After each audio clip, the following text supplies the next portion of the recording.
Handa naman po ang ating DSWD sa ating uh, relief assistance kung sakali po.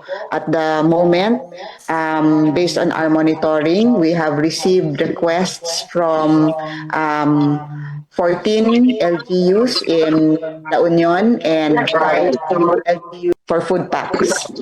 Meron po tayong pending na mga binabalidate na request from 5 LGUs na Ilocos.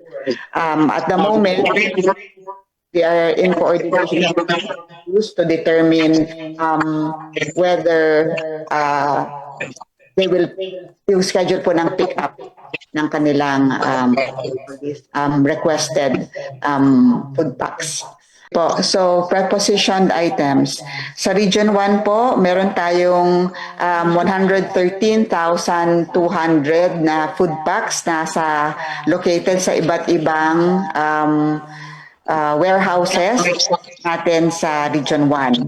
So meron po tayong mga warehouses sa Ilocos Norte, mga 11 po yan, kasama na po ang regional warehouse. 37,100 po yung ating naka-preposition na food packs. Doon naman po sa Ilocos Sur, meron po tayong siyam warehouses.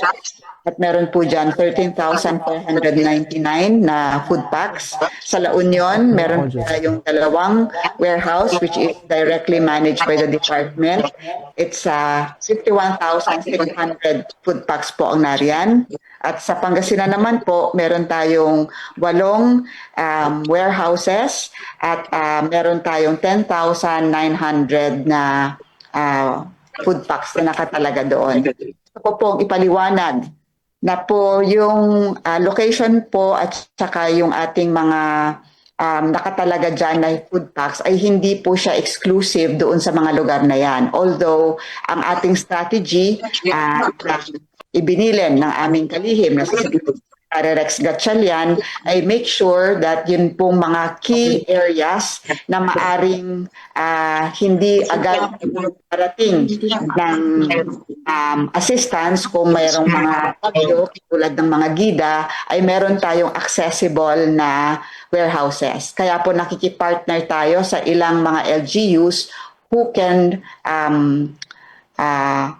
offer a warehouse that we can use. So yun po. Kasi baka magtataka kayo, ang laki-laki ng Pangasinan pero 10,900 lang yung naroon. So yun po. Karamihan po ay nasa La Union dahil ang regional warehouses po natin ay nasa La Union. Well, doon po sa aming data, hindi pa pumapasok yung latest this morning pero as of 11 p.m. kagabi, ang na-monitor po natin, ayun nga, meron tayong 25 families, mas updated yata yung sa OCD kanina. Tapos po, ang mga nasa inside evacuation center sa Pangasinan ay 20. So yun po. So we can provide you updates. Okay. As to Bani, meron tayong 772 na na-monitor na IDPs. Mga nasa area. Yes, apo. Nasa ISIS sila. So Bani, meron pong 772. Kasama na rin po dyan yung ilang fisher folks po na lumikas dahil po sa lagay ng panahon.